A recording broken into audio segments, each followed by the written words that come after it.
Maria stood still, in her dimly lit bathroom. The only sound was the soft ticking of the wall clock and the distant hum of an air conditioner. The mirror, in front of her, was covered with a thin white towel, something she started doing 3 years ago after the divorce. It had become her daily ritual, not just to avoid her reflection, but to avoid confronting a version of herself she could no longer relate to.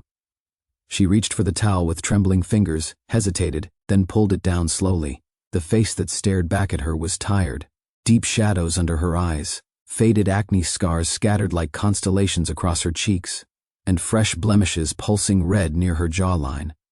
Her skin had always been her private battle, but at 38, it had become a war zone. Maria leaned closer, inspecting a new breakout near her temple. She touched it gently, winced, and then sighed. On the edge of the sink sat an arsenal of creams, serums, toners, everything she had tried over the years. Nothing seemed to work. Her skin was defiant, as if it had a grudge against her. She picked up a small concealer stick, twisted the cap, and began covering the marks. Dab, blend, cover, repeat. But it felt like applying bandages on an open wound, pointless and exhausting. Downstairs, the morning sun was peeking through the blinds, casting slanted stripes of light across the wooden floor. But Maria stayed upstairs, avoiding the world, as she often did. Outside, life moved on. Neighbors went jogging, kids rode bikes, someone walked a golden retriever. But Maria remained tucked away in her house in Pasadena, Texas, a quiet suburb that looked picture perfect from the outside and utterly lonely from within. She worked remotely as a senior accountant for a mid-size logistics firm, rarely needing to be on camera. A blessing, she once thought. But lately she wondered if it was a curse, another excuse to stay invisible. Her co-workers barely knew what she looked like, and she preferred it that way. The last time she turned on her webcam for a team call, she spent 40 minutes adjusting the lighting, angling the camera, and strategically blurring the background, just so no one could see her skin. Maria wasn't always this way. There was a time when she loved getting ready, wearing bold lipstick and smiling with ease. But after her marriage crumbled and her skin worsened, she slowly receded from her own life. Her ex-husband, Daniel, used to tell her it didn't matter, that she was beautiful anyway, but that was before things started to fall apart, before his compliments turned into criticisms, and his patience into silence. The divorce papers came on a Tuesday. No explanation, just a few legal lines and his signature. The same week, Maria had a cystic breakout so severe she couldn't leave the house for days. It was as if her body mirrored her emotional collapse. A sudden chime broke the silence. Her phone buzzed with a notification. She reached for it, half expecting another promo email or bank alert. But it was from Isabel, her best friend since college. "Did you see this?" The message read, followed by a link. Curious, Maria clicked. It was a Facebook post, a photo of Daniel, her ex, smiling under the warm sun, his arm wrapped around a much younger woman. The caption read, "Weekend escape with my sunshine." Maria's heart sank. She stared at the woman's face. Clear skin, bright eyes, youthful, the kind of effortless beauty that felt cruel to witness. And Daniel looked happy, genuinely happy, as if the last decade with Maria had never happened. Her chest tightened. It wasn't jealousy, it was something heavier. A realization that she was still stuck, physically and emotionally, in a loop she couldn't escape. She put the phone down and walked back to the mirror. Her reflection hadn't changed, but something in her had. That gnawing sense of being left behind finally erupted into a voice in her head, sharp, determined. "You can fix this. You just haven't tried hard enough." She picked up her phone again and opened Facebook, this time scrolling with purpose. Makeup ads, skincare reels, and beauty influencers filled her feed like always. But one ad caught her attention. Glow and Go Spa, clear skin guaranteed. Only $29.99 for first-time clients. Book now. The photo showed a woman mid-30s, her before face filled with acne and redness.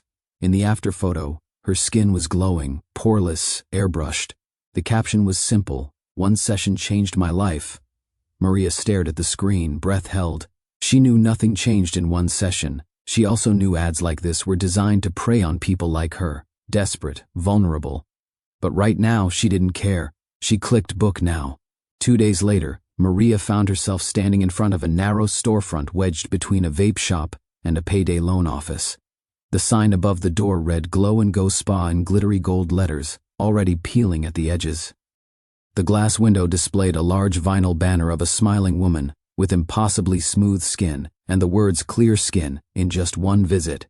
Printed in bold pink, Maria hesitated before pushing the door open. A tiny bell chimed overhead. The inside smelled faintly of lavender mixed with something metallic, antiseptic maybe. The waiting area was small, barely enough room for a couch, a chipped white coffee table with outdated magazines, and a flickering neon open sign near the back wall. There was no receptionist desk. A young woman in black leggings and a crop top emerged from a side hallway, holding her phone. "Hi, you must be Maria, right?" she asked, smiling brightly. "Yes," Maria replied, a little uncertain. "I had an appointment." "Awesome. I'll be doing your treatment today. Just follow me." No clipboard, no medical history form, no consent paperwork. Maria glanced around, expecting at least some form of documentation, a waiver, a questionnaire, something. But the girl was already walking down the hall, motioning for her to follow. They entered a room the size of a walk-in closet. A single spa bed sat in the middle, covered with a disposable sheet that looked like it had been reused. On a small tray nearby were metal extraction tools, none of which appeared to be sealed or freshly sanitized. A magnifying lamp hovered above the bed like a surgical light.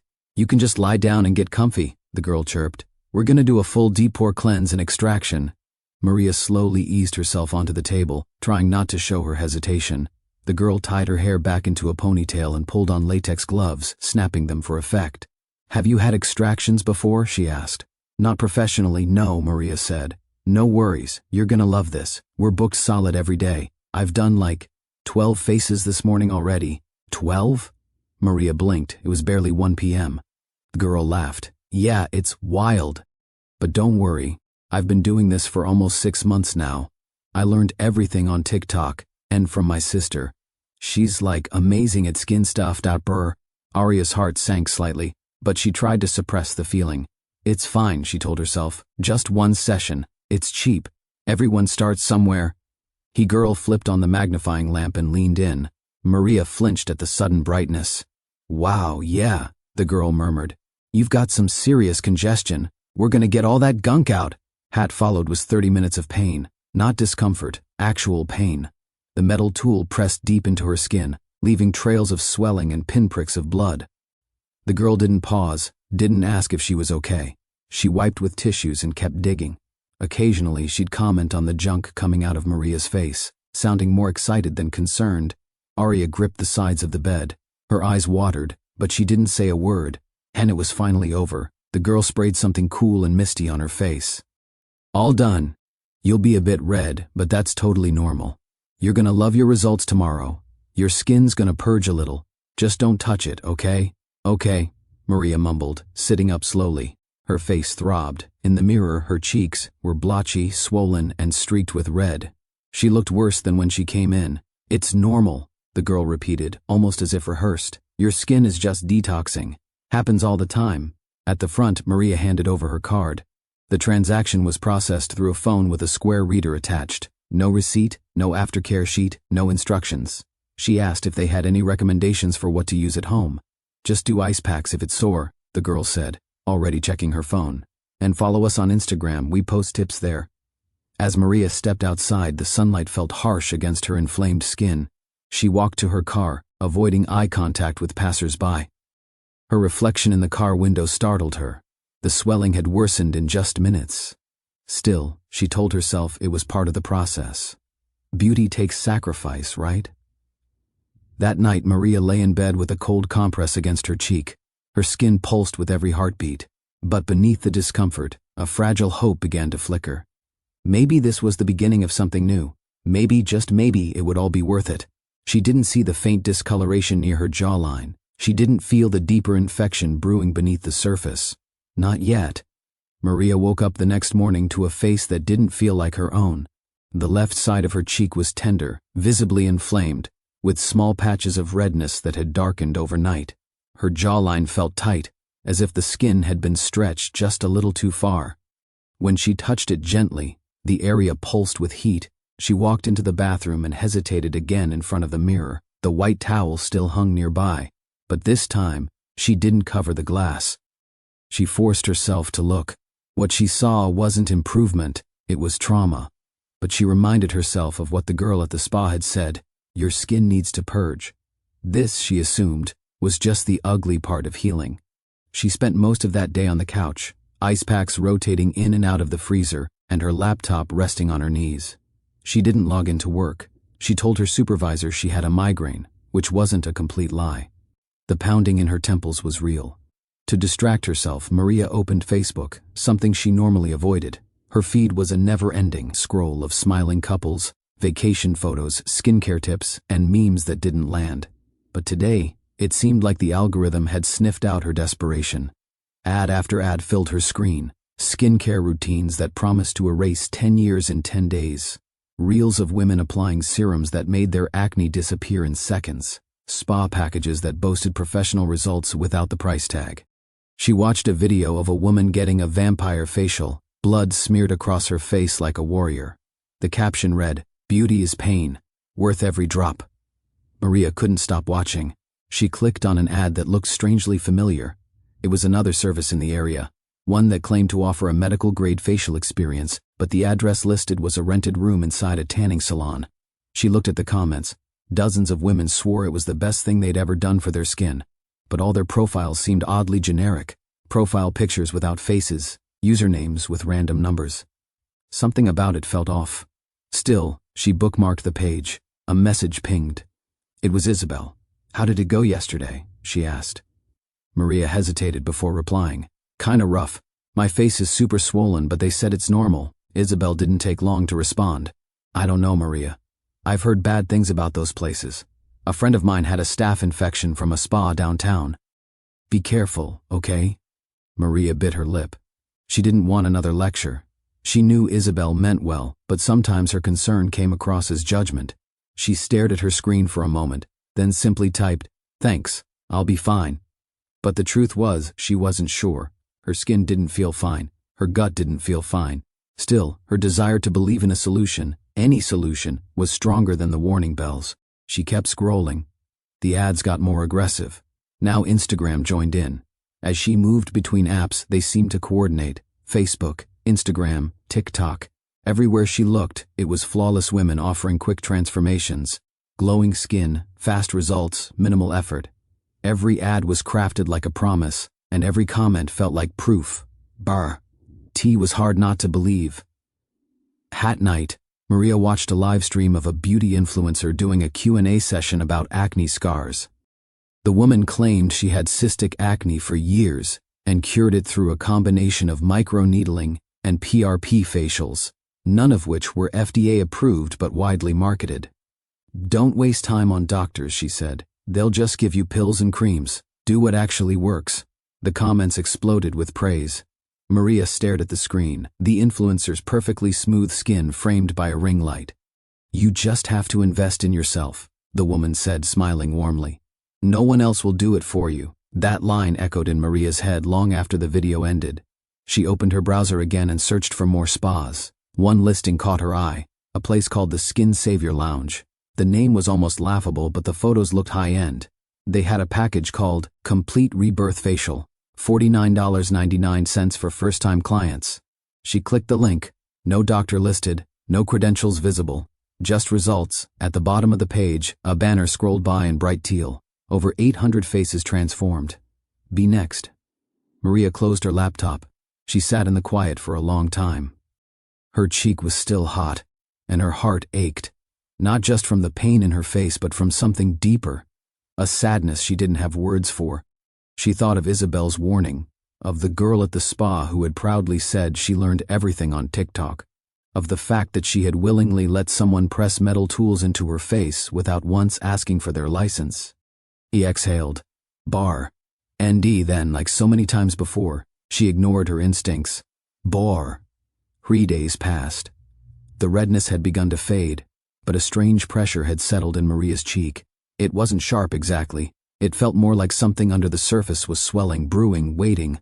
The visible swelling had gone down, and for a brief moment Maria allowed herself to believe that perhaps it had worked, that the pain, the blood, the humiliation, maybe it really had been part of the detox. Was Friday afternoon when she booked another appointment. Not at Glow and Go this time. She wasn't that reckless. Instead, She chose a place called the Skin Savior Lounge, the one she had bookmarked earlier. Their Instagram feed looked professional, even elegant. Soft pastel tones, clients wrapped in fluffy white towels, aesthetic lighting, calming music in every clip. Their website had a whole section titled, Why We're Different, although it didn't mention any certifications or actual medical staff. But Maria didn't want to dig too deep. She wanted to feel safe, and sometimes safety came from appearances, not facts. The lounge was located in a newly renovated commercial suite on the edge of town, next to a yoga studio and an organic juice bar. It looked clean, smelled like eucalyptus, and the receptionist wore a proper uniform, white scrubs with the spa's logo embroidered on the chest. "Hi, welcome. You're here for the rebirth facial?" the woman asked. "Yes," Maria replied. "Perfect. Just have a seat. We'll be right with you." The waiting area had soft instrumental music playing, a water feature built into the wall, and lemon-infused water in glass cups. It felt like a real spa, not a backroom setup, not a TikTok side hustle bar. His was better bar. Few minutes later, Maria was led into a treatment room. The lighting was dim, the linens pristine. A different technician greeted her, this one in her late 20s, with perfectly contoured makeup and long acrylic nails. "Hey love, I'm Tasha. I'll be doing your facial today, so we're going with the full deep treatment, yeah? Bruh." Aria nodded. Asha asked her a few quick questions. "Any allergies? You on antibiotics?" But didn't write anything down. "Great, then you're all set. Just relax and I'll take care of everything." Treatment started with a cleanser, then a series of products Maria couldn't identify. The smells were strong, peppermint, then citrus, then something chemical. Her skin began to tingle. Tasha worked quickly, layering serums, applying suction, then moving into extractions. Compared to the first spa, the pressure was less aggressive, but the tools still bit into her skin. She flinched more than once, but Tasha barely noticed. At one point, Maria felt the technician's phone buzz in her pocket. Tasha paused to check it before continuing. After nearly an hour, the session ended with a cold gel mask and a blast of something sprayed across her face. Maria's skin was numb by the time she sat up. Her cheeks were pink, her nose shiny. Her face felt raw, like a sunburn under a layer of ice. "You're gonna peel a bit," Tasha said, handing her a small bottle of aftercare mist. "Just use this twice a day, and avoid makeup for at least 48 hours. Maria paid at the front, this time with a printed receipt, and was offered a 10% discount if she booked her next visit on the spot. She politely declined. As she walked out into the parking lot, a dull ache started building near the left side of her jaw again. She chalked it up to the treatment. Her skin always took time to calm down, but by evening that ache had sharpened. A deep throb settled under her cheekbone, and small red bumps began to reappear, clustered, tight, and angry. Maria stood in front of the mirror again, inspecting the area. She touched one bump gently, and it responded with a painful pulse of heat. She winced. She sprayed the aftercare mist and tried not to panic. The bottle didn't list ingredients. Later that night, she texted Isabel, "Hey, I went to another spa, a nicer one this time. Still kind of sore, but it looked professional." "I think it's okay," Isabel replied quickly. "Another one? Maria, please stop. You don't know what they're putting on your skin."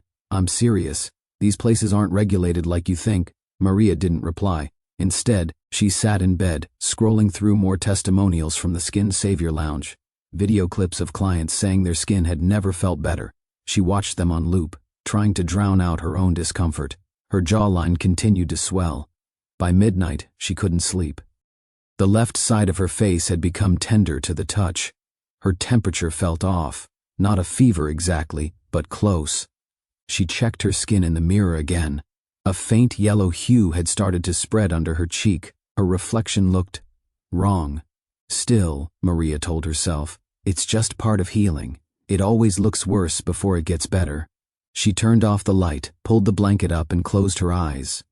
The infection was already there, growing quietly, invisibly, beneath the surface. By morning, the pain had become impossible to ignore. Maria awoke with her face glued to the pillow, a sticky warmth smeared across the fabric. She sat up slowly, her heart pounding, and stumbled into the bathroom. Under the fluorescent light, her reflection made her gasp. The left side of her face was grossly swollen. The skin along her cheekbone had turned a pale, unnatural yellow, with patches of angry red around her jawline. The bumps from the night before had grown into visible welts, some of them shiny with fluid. When she reached up to touch one, her fingertip came away damp and faintly bloody. She recoiled, staring at her hand. Her first instinct was to clean everything. She grabbed a washcloth, doused it with warm water, and began wiping her face, gently at first, then more frantically. But each touch sent sharp waves of pain across her face, and by the time she was done, the cloth was stained with streaks of pink and yellow. Her phone buzzed. It was Isabel. "Morning. How's your face?" Maria didn't answer. She didn't know how. Instead, she opened her camera and snapped a quick photo. She hesitated for a long moment before sending it. A minute later, her phone rang. "Maria, what the hell?" Isabel's voice cracked through the speaker, filled with alarm. "This is not normal. That looks infected. You need to see a doctor right now." "I don't know," Maria mumbled. Her voice was hoarse, as if it came from a deeper place than her throat. It doesn't hurt that bad. I think it's just swollen." "You're kidding me, right?" Isabel snapped. "Maria, you're one step away from sepsis. Look at yourself." Maria's body tensed. The word hung in the air. Sepsis. She had heard it before, in medical dramas, in horror stories. Blood infections, people going into organ failure, dying. Her chest tightened. "I'll be fine," she whispered, but even she didn't believe it. An hour later, she was on the couch, drenched in sweat. Her temperature had spiked, 103 degrees Fahrenheit. Her pulse thudded loudly in her ears, and her left cheek had ballooned to twice its normal size. Her lips were beginning to swell, and she noticed her speech was slightly slurred. It was Isabel who made the call. When the EMTs arrived, Maria was barely responsive. Her blood pressure was low, her heart rate high. The paramedics moved quickly, strapping her onto the stretcher while asking questions she could no longer answer. What kind of treatment did she get? Was it performed by a licensed professional? What products were used? Isabel didn't know, and Maria couldn't speak. As the ambulance sped toward the nearest hospital, Maria drifted in and out of awareness. Through the haze, she remembered snippets: bright lights overhead, the siren echoing, the cold bite of an oxygen mask pressed to her face. She heard someone say, "Her left cheek is tracking cellulitis. Possible systemic infection. Prep for 4 antibiotics." And then everything went black. When she woke, it was dark outside. A digital clock glowed softly near her bed. 8:42 p.m. She was in a hospital room, hooked up to 2 4 lines, one in her arm, another in the back of her hand. Monitors beeped steadily around her. Her throat was dry, and her limbs felt heavy, like they'd been weighted down with lead. She reached up to touch her face and winced. A nurse noticed the movement and hurried over. "Don't touch it, sweetheart," she said gently. "You're doing okay now, but we need to let the meds do their job." "What happened?" Maria croaked. "You had a pretty serious infection," the nurse explained. "It spread fast. The doctors think it started from a skin wound. Some kind of facial treatment?" Maria closed her eyes. "Of course. I look awful," she murmured. The nurse hesitated. "There's some swelling. We've seen worse. But you were lucky to get here when you did." Maria didn't feel lucky. She felt wrecked, violated, stupid. For the next several hours, she drifted in and out of sleep, waking to gentle checks from nurses, muted conversations in the hallway, and the constant hum of machines. Her face throbbed with each heartbeat, but it was the heaviness in her chest that hurt the most. She had done this to herself.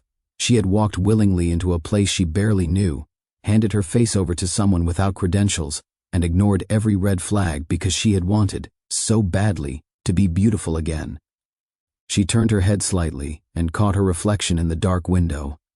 The glass showed a warped version of her profile, swollen, puffy, and bandaged. It didn't look like her. It didn't look like anyone. Tears slipped down her cheeks, pooling near the edges of the bandages. She didn't sob. She didn't scream. She just lay there, quietly crumbling. And for the first time in a long time, Maria was afraid, not of how she looked, but of what might come next. Maria woke again to the sound of voices. This time they were closer, clearer. A man stood at the foot of her bed, flipping through a digital chart on a tablet. He wore a white coat, his expression serious but calm. Beside him was a younger resident, eyes focused, pen hovering over a notepad. "Miss Esteban," the doctor said gently when he noticed her eyes open. "I'm Dr. Stewart. I'm the attending physician overseeing your care." Maria tried to sit up, but a sharp pain shot through her face and neck. She groaned softly and fell back against the pillow. "Easy," Dr. Stewart said. "You've been through a lot." What's wrong with me?" she asked. Her voice sounded unfamiliar, thick and slow. Dr. Stewart took a breath. "You developed a severe bacterial infection, cellulitis, that originated in the soft tissue of your face. From there, the bacteria entered your bloodstream. You were on the verge of sepsis when you arrived." The word landed heavily. "Sepsis. So, I could have died," Maria whispered. "Yes," he replied honestly. "If you had come in a few hours later, the outcome could have been very different." Maria stared at the ceiling, her heart racing despite the steady drip of antibiotics flowing into her veins. Her mind replayed the past week in fragments. The ads, the spa beds, the metal tools pressing into her skin. "How did this happen?" she asked. Though part of her already knew, Dr. Stewart glanced at the resident, then back at her. "Based on what we can tell, your skin barrier was compromised during a cosmetic extraction. When proper sterilization isn't followed, bacteria, especially Staphylococcus aureus, can enter through microtears in the skin. The face is particularly dangerous because of its dense network of blood vessels. Infections can spread rapidly. So it wasn't just bad luck," Maria said. "No," he said gently. "It was preventable." That word hurt more than the pain. Preventable. Later that afternoon, Isabel arrived. She stood frozen in the doorway for a moment before walking in, her hand covering her mouth. Maria saw her reflection in Isabel's eyes before she saw it herself. "Oh my God," Isabel whispered. "I look horrible, don't I?" Maria said quietly. Isabel rushed to her side. No, you don't. You look hurt." Maria forced a small smile, but it crumbled almost immediately. "They said I almost died." Isabel's eyes filled with tears. "I know. I should have dragged you to the hospital sooner. I should have—" "No," Maria interrupted. "This is on me." That night the swelling worsened before it improved. The skin on her cheek became tight and shiny, the color deepening into an angry purple. The doctors monitored her closely, adjusting medications, running blood cultures, checking her vitals every hour. At one point, a nurse cleaned the area and replaced the bandages. Maria turned her head slightly, catching a glimpse of herself in the mirror mounted across the room. She barely recognized the woman staring back. Her left cheek was distorted, swollen far beyond its natural contour. The skin looked stretched, uneven. Small incisions dotted the surface where doctors had drained infected fluid. The symmetry she had once obsessed over, no matter how flawed, was gone. Maria sucked in a breath. That's not my face," she whispered. The nurse paused. "There's a lot of inflammation right now," she said carefully. "We won't know the extent of the damage until the infection fully resolves. But it might stay like this," Maria pressed. The nurse hesitated again. "There may be some lasting changes. Scarring, tissue damage." Maria closed her eyes. This was worse than the acne, worse than the scar she had spent years trying to hide. This wasn't something she could cover with makeup or lighting tricks. This was permanent, or at least it felt that way in that moment. The next day, Dr. Stewart returned with an update. The infection was finally responding to antibiotics. Her fever had broken. The bacteria count in her blood was dropping. "You're out of immediate danger," he said. "But recovery will take time." "How much time?" Maria asked. He didn't sugarcoat it. "Weeks, possibly months. And you'll need follow-up care with a dermatologist and possibly a reconstructive specialist." A reconstructive specialist. The phrase echoed in her head long after he left. That evening, after Isabel went home and the hospital grew quiet, Maria lay awake staring at the ceiling. The beeping of the monitor had become a strange comfort, a reminder that she was still alive. She thought about the words she had ignored, the warnings she had dismissed, the moment she had chosen appearance over safety. She had wanted clear skin. Instead, she had nearly lost everything. Tears slid silently into her hairline as she turned her head toward the window. The glass reflected a faint outline of her face, swollen and unfamiliar. She didn't look away this time. She studied it. And for the first time, she didn't feel disgust. She felt grief. Grief for the woman she had been. Grief for the body she had trusted. Grief for the version of herself she thought she needed to become in order to be worthy. Somewhere deep inside that grief, something else stirred, quiet, fragile, but real. A realization. If she had survived this, There had to be a reason. The hospital discharge papers felt heavier than they should have. Maria sat in the back seat of Isabel's car, clutching the small folder in her lap as if it contained something breakable. Her head rested against the window, and for the first time in days, she could feel sunlight on her skin. Not the hospital's pale artificial light, but real golden warmth. It should have been comforting. It wasn't. She hadn't looked in a mirror since that night. Nurses offered one, gently, respectfully, but she declined every time. Even now, as they pulled into her driveway, she kept her gaze fixed on the horizon, not on the reflection in the passenger side window. The house greeted her like an old friend who no longer knew how to talk to her. Isabel helped her inside, careful with every step. Maria moved slowly, like someone twice her age. Her left cheek remained wrapped in gauze, and the rest of her face was pale and sunken, as though it had aged a decade in a week. "Do you want me to stay for a bit?" Isabel asked once they were inside. Maria shook her head. "No, I think I just need to be alone." Isabel didn't argue. She gently placed a grocery bag on the counter. Soup, electrolyte drinks, Tylenol, gauze, ointment. Things Maria had once bought for others, never imagining she'd need them herself. "Call me if anything changes," Isabel said softly. "Even if it's just to talk." Maria nodded but didn't reply. When the door closed, the silence settled in quickly, like dust on untouched furniture. She stood in the middle of her living room, unsure what to do next. Her body ached, her mind was foggy. She wandered upstairs, each step a quiet protest from her knees. At the top of the stairs she paused. Her bedroom door was slightly ajar. The mirror in the bathroom was visible from where she stood. It was still uncovered. Her breath caught. Maria turned away and walked into the guest room instead. She hadn't used it in years, not since her mother stayed over during her divorce. The bed was still made. The sheets smelled faintly of lavender. She sat down on the edge and stared at the floor for what felt like hours. The rest of the day passed in fragments, checking her bandages, heating up soup, scrolling through her phone without absorbing anything. She tried to nap but couldn't. Her dreams were jumbled, filled with distorted reflections and faceless people pressing cold tools into her skin. That night, she couldn't bring herself to enter the master bathroom. She brushed her teeth in the downstairs half-bath instead, keeping the lights dim, avoiding the mirror altogether. When she caught a glimpse of herself in the microwave door, she flinched. Sleep didn't come easily. Every time she closed her eyes, she saw that room again. White walls, beeping monitors, Dr. Stewart's expression when he said permanent damage. The next morning, the doorbell rang. She opened it to find her mother standing on the porch holding a small bouquet of daisies. "Hi, Mija," her mother said softly. "I came by to check on you." Maria's throat tightened. "You didn't have to." "I wanted to." Her mother looked older somehow, more fragile than Maria remembered. "Can I come in?" Maria hesitated, then stepped aside. They sat at the kitchen table, the daisies resting in a jar of water. Her mother glanced at her bandaged face but didn't comment. Instead, she placed her hand over Maria's and squeezed.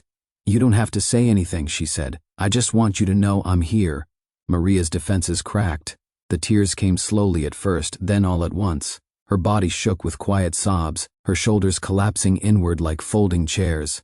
Her mother pulled her into an embrace and held her the way she hadn't since Maria was a child. No words, just warmth, and the steady rhythm of another heartbeat nearby. When the crying passed, Maria wiped her face and whispered, "I ruined everything." Her mother shook her head. "No, Mija, you were trying to heal. You just trusted the wrong people." Maria looked down. "I didn't even trust you. I pushed you away. I didn't want anyone to see me, what I was becoming." Her mother reached over and gently touched her arm. "It's not what's on your face that hurts you the most. It's what you believed about yourself." Maria swallowed hard. She didn't respond. She couldn't. After her mother left, she went upstairs, took a deep breath, and finally walked into the master bathroom. The mirror stood bare now, reflecting the morning light. She didn't look directly at it. Not yet. Instead, she reached for the white towel on the hook. With slow, deliberate hands, she draped it across the mirror and smoothed the fabric until every inch of glass disappeared beneath it. Then she turned off the light, stepped out, and closed the door behind her. The days that followed passed in a haze. Maria lost track of time. Morning blended into afternoon, and the sun seemed to rise and fall without her permission. She moved through her house, like a ghost, avoiding mirrors, avoiding windows, avoiding her own reflection in anything even remotely shiny. Her phone stayed on silent, notifications piling up. Isabel texted. Her mother called. Emails from work went unopened. She wasn't ready to face the world. In truth, she wasn't even ready to face herself. Her body healed slowly. The swelling on her face had reduced, but the damage was unmistakable. Where once there had been smooth curves along her cheek, now there were dips, scar tissue forming where healthy skin had been. The color was uneven, with patches of red and purple giving way to a sickly yellow hue. Her skin felt foreign, like a poorly made mask that didn't quite fit. She barely ate. Sometimes she would make a sandwich, take one bite, and abandon it on the counter. Other times she simply drank water and curled up on the couch, watching mindless TV shows with the volume low, the subtitles on. Nothing stuck, nothing entertained. At night, the silence became unbearable. She started leaving the TV on as background noise, just so the quiet wouldn't swallow her whole. Even the hum of the refrigerator became a companion. Sleep came in short bursts, 2 hours here, 90 minutes there. The dreams were never restful. She often woke up drenched in sweat, her jaw aching, her pulse racing. One afternoon, nearly 2 weeks after coming home, she stood in front of her closet and stared at her clothes. She reached for a dress she used to love, soft blue, with a delicate neckline. She held it up, ran her fingers over the fabric, and remembered the last time she wore it, a wedding, before the divorce, before everything changed. Back then, people complimented her, told her she looked elegant. Back then, she smiled easily. Now the idea of putting on makeup, stepping outside, letting someone see her, it felt impossible. The thought alone made her chest tighten. She dropped the dress on the bed and walked away. Later that evening, as the sky turned pink and orange beyond her blinds, Maria sat at the kitchen table, a mug of tea growing cold in her hands. Her laptop sat closed in front of her. She hadn't opened it in days, maybe weeks. She wasn't sure anymore. The daisies her mother had brought were wilting in their jar. Petals scattered across the table like tiny white regrets. She stared at them, unmoving. Then something strange happened. A sentence floated into her mind, uninvited and unannounced. They told me I was lucky to survive, but they never told me what to do with the version of me that came back. She blinked. The words lingered. She opened the laptop. The screen glowed harshly in the dim light, but she didn't flinch. Her fingers hovered over the keyboard, unsure at first. Then, slowly, she began to type. She didn't plan what to say. She didn't outline or structure or polish. She just let it spill. She wrote about the first spa, the metal tools, the smell of bleach and lavender, the girl who had said, "You're gonna love this." She wrote about the second spa, the fancy lobby, the peppermint burn, the aftercare mist that smelled like alcohol. She wrote about the infection, the hospital, the moment she heard the word sepsis. She wrote about shame, about how she thought she needed to fix herself to be seen, about how she had wanted so desperately to feel beautiful she had given her face to strangers. She didn't stop for over an hour. When she finally paused, her tea had gone cold, her shoulders were tight, but there was something new in the air, a strange, cautious lightness, not relief, not joy, but the smallest hint of release. She saved the file on her desktop, titled it "The Face I Didn't Know I Had." She didn't know what she would do with it yet. She didn't know if anyone would ever read it. But for the first time since she came home, she didn't feel like a ghost. She felt like someone still alive, still thinking, still capable of telling the truth, even if only to herself. And that, for now, was enough. Maria had always believed that if something went wrong, there would be a way to make it right. Hospitals, lawyers, laws, there were systems, structures, people who could fix things. That belief, however faint, was what gave her the courage to open her laptop again. This time, not to write, but to dig. It started with a simple Google search, Glow and Go Spa Pasadena. The top result was their Facebook page. The photos were the same, heavily edited before and after shots, promotional graphics offering first-time specials, and dozens of glowing reviews. But now that she looked closer, the cracks began to show. Many of the reviews were from accounts with no profile pictures. Some users had posted nearly identical comments across different pages. A few names had been flagged in Google's autofill as known fake review bots. She clicked through the page's About section. No address listed, no business license number, no mention of a medical director or owner's name.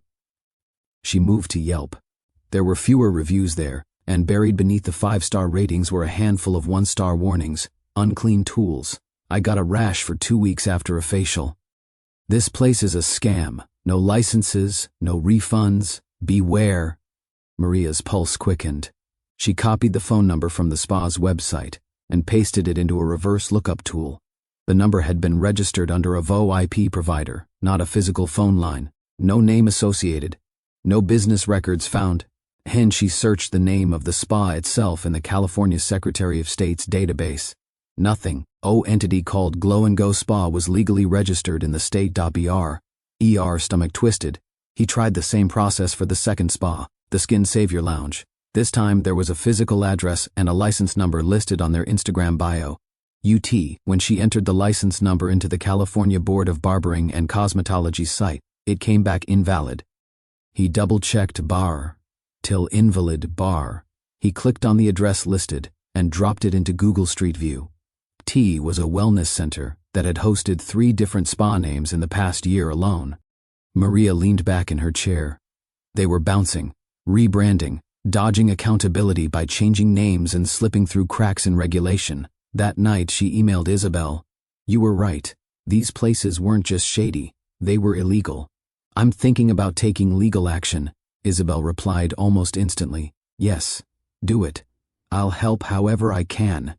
2 days later they sat in a modest office downtown, across the desk from a malpractice attorney named Jordan Klein. He was mid-40s, with graying hair, sleeves rolled up, and a calm demeanor that suggested he had seen it all before. Maria told him everything. The first spa, the second spa, the infection, the hospital stay, the damage.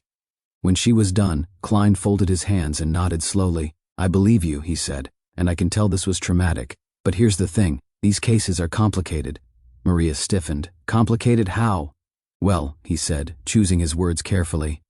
"Most states, including California, don't require estheticians to operate under a licensed medical professional if they're not doing injections or laser treatments.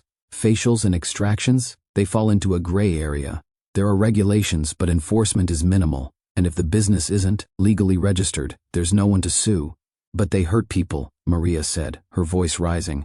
"They almost killed me." Klein didn't flinch. "I know. And morally they're at fault, but legally, it gets murky. You'd need to prove willful negligence, not just a bad outcome.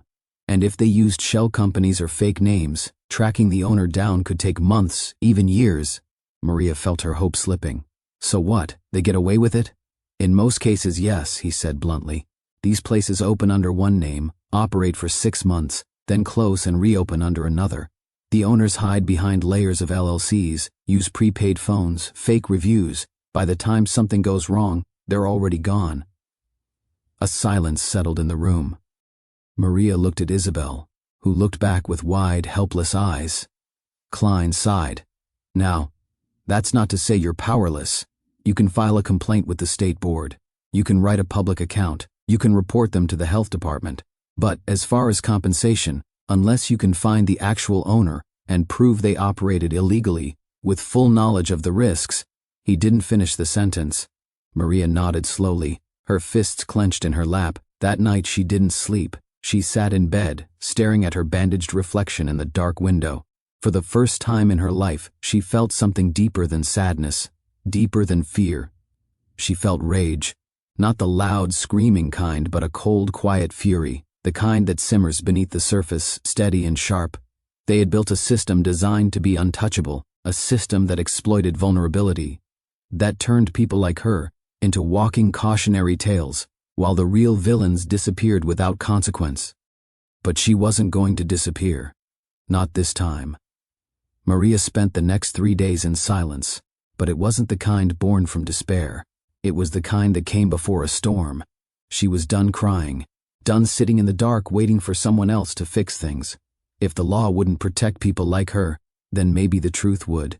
Maybe if she screamed loud enough, someone, somewhere would listen.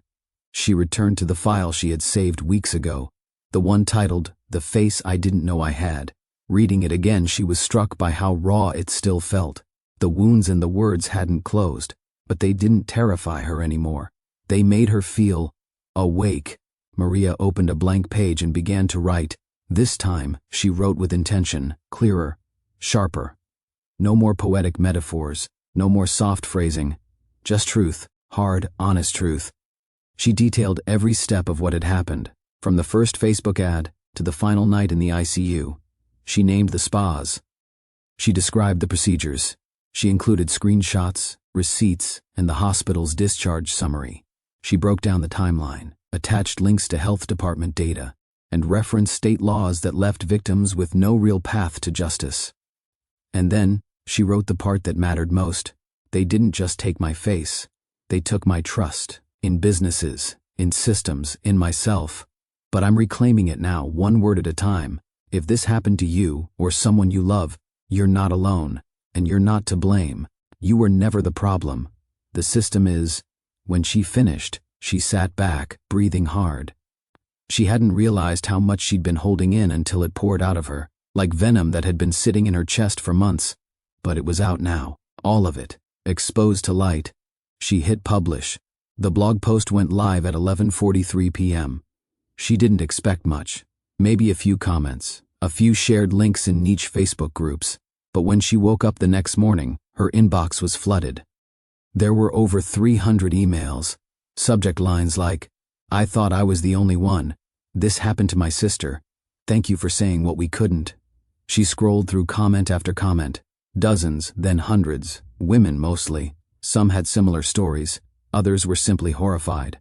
A few had worked in the spa industry and admitted they'd seen this kind of negligence firsthand. By afternoon, a journalist from a regional health news outlet reached out, asking for an interview. A producer from a podcast messaged her, saying they were doing an episode on the dark side of wellness culture and wanted to feature her. Maria stared at her screen in disbelief. This wasn't just about her anymore. That night, she and Isabel sat in the living room sipping tea while Maria read out loud some of the most powerful messages. Isabel listened quietly, tears gathering at the corners of her eyes. "You did this," Isabel said, shaking her head. "You made them listen." Maria smiled. Small, tired, but real. "I didn't think anyone would care." "They don't just care," Isabel said. "They needed someone to go first." Maria looked down at her hands. "I still don't feel brave," she said. "That's what makes you brave." The next few days were a whirlwind. Her post was shared across multiple platforms. A skincare safety advocacy group reached out, asking if they could repost it to their mailing list. A law student from UCLA emailed her, saying her story was being used as a case example in a seminar on consumer protection gaps. She even got a message from another survivor, a woman named Carla from Phoenix, who had suffered a chemical burn from a peel done in a strip mall spa. Carla's message was short but powerful. "Thank you. You gave me words I couldn't find." Maria printed that one out and pinned it above her desk. The media attention wasn't overwhelming. It wasn't viral in the celebrity sense, but it was real, organic, and deeply human. These weren't just likes, they were lives. One evening, she received a direct message from a dermatologist in San Diego named Dr. Helena Kim. The message was simple. "I read your blog. I'm so sorry for what you went through. If you ever want a second opinion or guidance on reconstructive options, I'd be happy to consult. No charge." Maria stared at the message for a long time, heart pounding, not because it was a miracle, because it was a start. She wrote back, "Yes, I'd like that. Thank you." And with that, something shifted inside her. She still wore the bandage, she still avoided mirrors most days, but now, when she walked past the bathroom door, she didn't flinch. The towel still covered the mirror, but she no longer feared what lay behind it. She knew who she was now. She was not a victim, she was a witness, and soon she would be a voice. 2 weeks after the blog post went viral, Maria boarded a train to San Diego. It was her first real trip outside since the hospital. She wore a wide-brimmed hat and large sunglasses that covered most of her face. Not because she was hiding, at least not entirely, but because she wasn't ready for the stairs. Not yet. The medical center was tucked inside a quiet district lined with palm trees and artisan cafes. It didn't feel sterile or clinical. The lobby smelled like fresh linen, and soft instrumental music played overhead. Still, Maria's palms were sweating as she checked in at the front desk. "Hi," she said. "I have an appointment with Dr. Helena Kim." The receptionist smiled warmly. "Of course, Ms. Esteban. Go ahead and take a seat. She's expecting you." A few minutes later, a soft voice called her name. "Maria?" She turned and saw Dr. Kim for the first time, not in profile photos or social media posts, but in real life. Helena was in her late 40s, with gentle eyes and salt and pepper hair pulled into a neat ponytail. Her white coat bore her name, stitched with subtle elegance. They shook hands. "I'm really glad you came, Doctor," Kim said, as she led Maria into her office. "I know this must be difficult." Maria nodded. "It is, but I think I'm ready." The consultation room was bright, but not harsh. Dr. Kim sat across from her, no computer screen between them, just a notepad and attentive posture. "Would it be all right if I took a look at the affected area?" she asked. Maria hesitated, then slowly removed her sunglasses and the light scarf she had wrapped around her jaw. Dr. Kim didn't flinch, didn't widen her eyes, didn't look away. Instead, she leaned in gently, examining the scars, the uneven skin texture, the slight droop near Maria's left cheekbone. "This was a severe infection," she said. "Whoever worked on your face caused trauma to the deeper layers, likely with unsterile tools and pressure in the wrong anatomical zones." Maria nodded. She'd read those words before, but hearing them from someone kind, someone competent, made them easier to bear. "But the good news," Dr. Kim continued, "is that you're healing." "Slowly, yes, but healing." She outlined a treatment plan: topical retinoids to help with skin regeneration, possible steroid injections to reduce raised scarring, and in the long term, minor reconstructive procedures that could improve symmetry and mobility. "It won't be perfect," she said honestly, "but it will be better." For the first time in months, Maria exhaled, deep and full. "I'm not looking for perfect," she said. "Just peace." Helena smiled. "Then we're aiming for the same thing." At the end of the visit, Dr. Kim handed her a card. "There's a group I think you'd benefit from. We meet twice a month, survivors of cosmetic trauma, some from botched surgeries, others from unlicensed procedures like yours. No pressure. But if you're ready to be seen and heard, it's a safe place." Maria took the card. It felt heavier than paper. It felt like an invitation. A week later, she stood outside a modest community center near her home. She clutched the card in her hand, reading the words again: "Face Forward, a support group for survivors of aesthetic trauma." Inside, a semicircle of chairs awaited her. There were 12 people, women and men, young and middle-aged. Some bore visible scars, cheek indentations, skin discoloration, facial asymmetry. Others looked normal, but their eyes told deeper stories. The facilitator, a woman named Janine, welcomed everyone with ease. "This is a space of no judgment," she began. "You don't have to share. You don't have to smile. You just have to be." Maria took a seat near the back. She didn't plan to speak. She just wanted to listen. One by one, the others introduced themselves. A woman who had gone to Mexico for a discount facelift and woke up unable to close her left eye. A man who had developed nerve damage from unregulated Botox. A young mother whose dermal filler had caused vascular occlusion, leaving her with partial tissue death near her mouth. And then, something unexpected happened.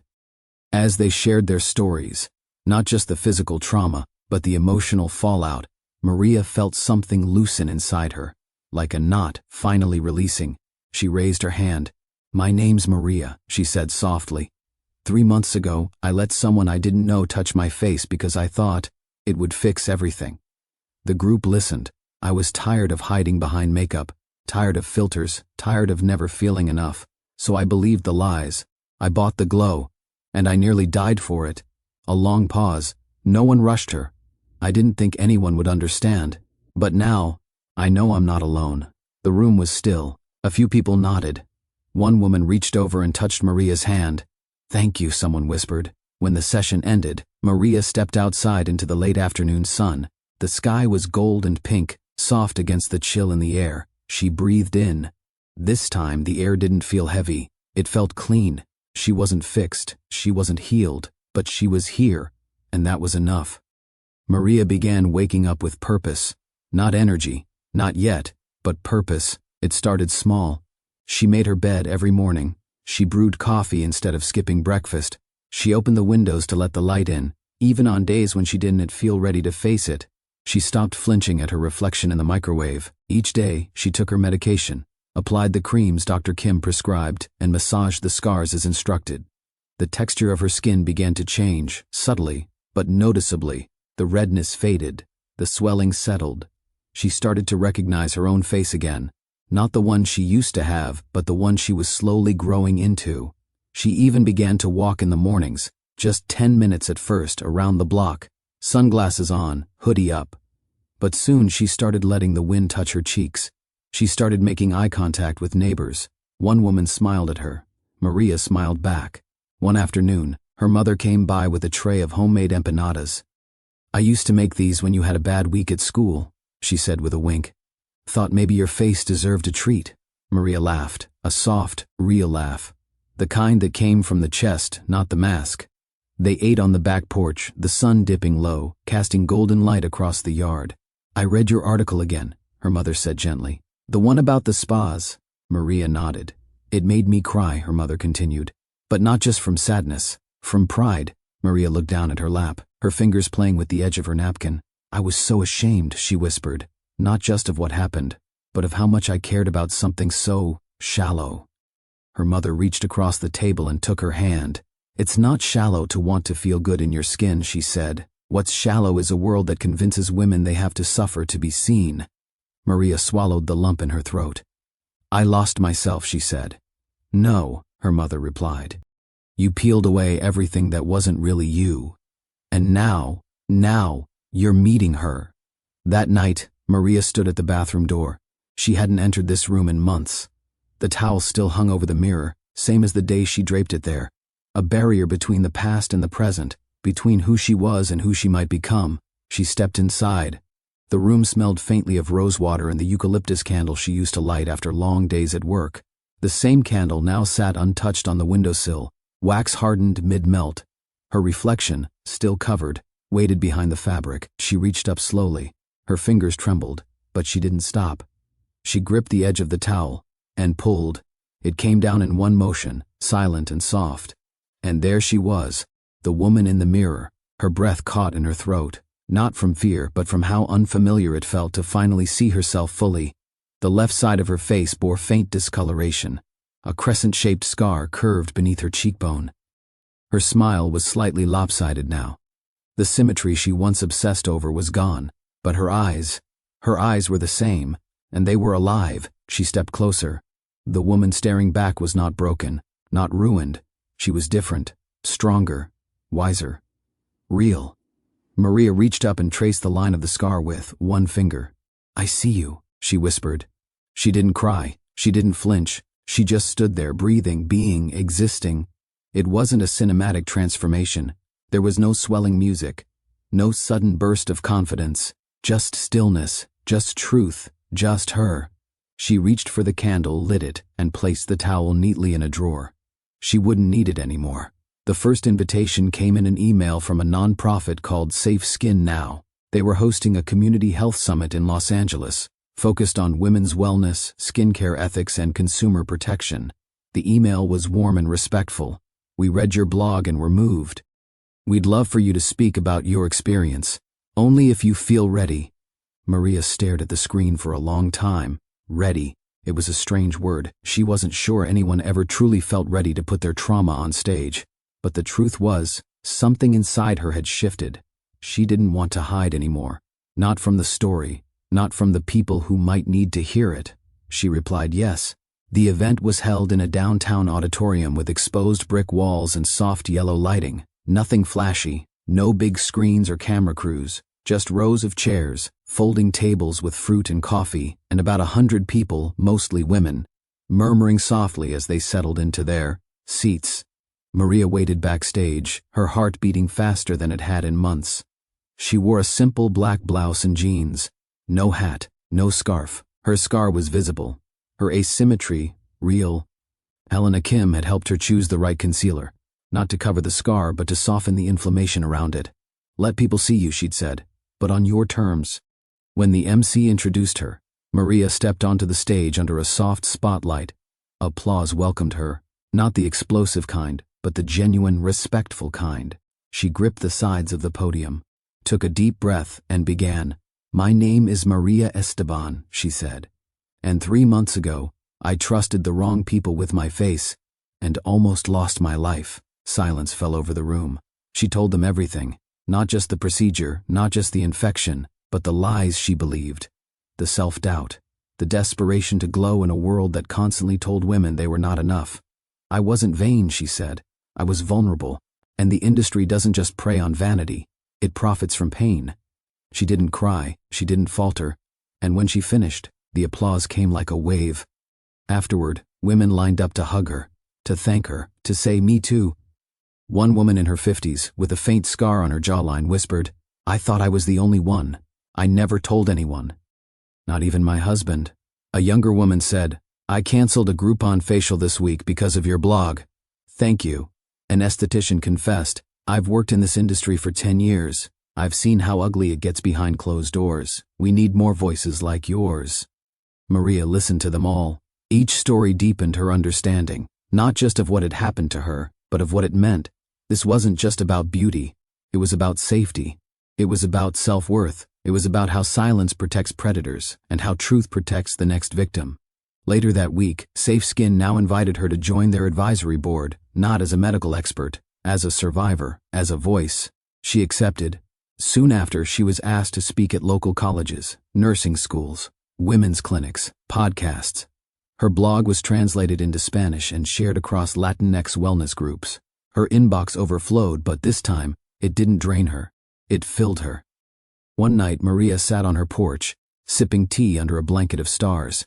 Isabel joined her barefoot, holding 2 mugs of chamomile. "You've become the face of this movement," Isabel said, nudging her. Maria smiled softly. "Funny, isn't it? After everything, I'm still known for my face. But this time," Isabel said, "it's on your terms." Maria nodded. She thought of the dozens, hundreds of women who had reached out, some still hiding, some just beginning to step forward. And she knew this was just the beginning. Her pain had not been meaningless. It had become a beacon. A month after her first public talk, Maria received a formal letter from the California State Health Committee. The subject line read, "Public Hearing on Unlicensed Cosmetic Procedures, Survivor Testimony Request." Her hands trembled as she held the envelope. The letter was clear and respectful. The committee was reviewing proposed legislation to regulate non-medical cosmetic services more strictly. They were inviting testimonies from victims, people who had suffered due to unlicensed or negligent practices. They wanted her voice. Maria didn't say yes immediately. She read the letter 3 times. Then she called Dr. Kim. "Do you think I can do this?" she asked, her voice tight with nerves. Dr. Kim didn't hesitate. "I think you already have." 2 weeks later, Maria stood outside the state building in Sacramento, a folder clutched in her hand. She wasn't wearing anything dramatic, just a navy blue blazer, a soft blouse, and no scarf. Her scar was visible, her posture steady. She had rehearsed her statement again and again, but her heart still pounded as she stepped through the security line and into the hearing room. The chamber was modest, rows of microphones, state officials in suits, a few media cameras tucked in corners. Maria sat quietly as lawmakers discussed statistics, thousands of unregulated beauty centers, dozens of cases of injury, rising concern from consumer groups. But the tone was still clinical, detached. Then it was her turn. She walked to the podium and adjusted the microphone. "My name is Maria Esteban.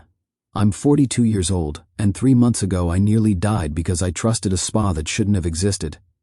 The room grew silent. She told them the whole story, but this time, with more than emotion, she included facts.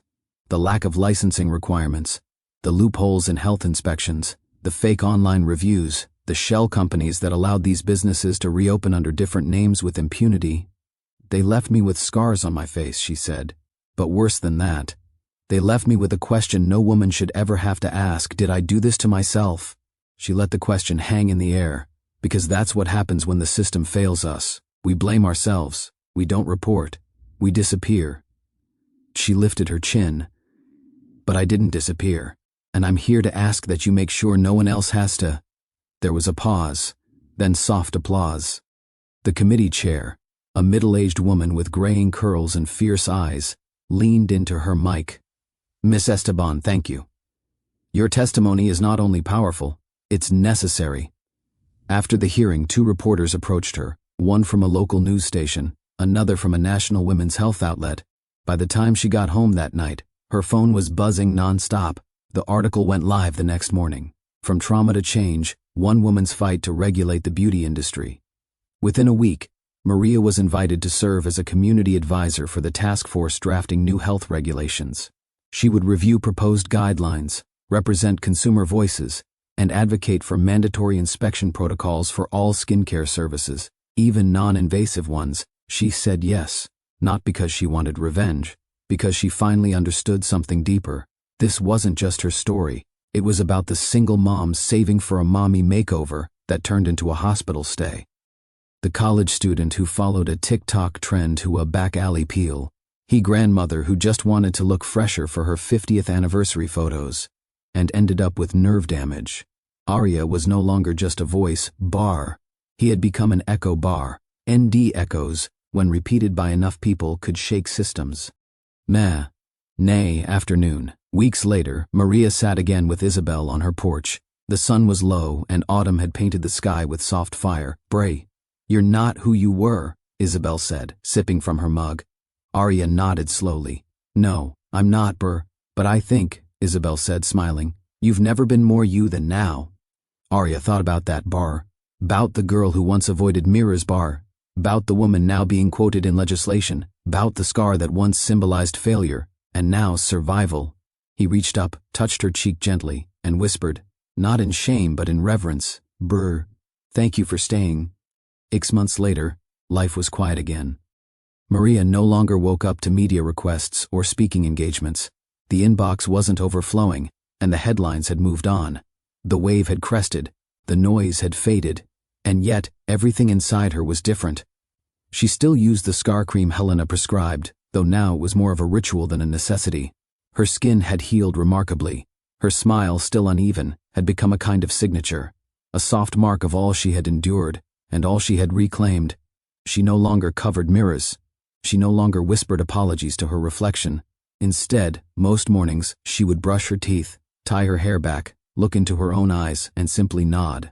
A quiet recognition between the woman she used to be and the one standing now. They both survived.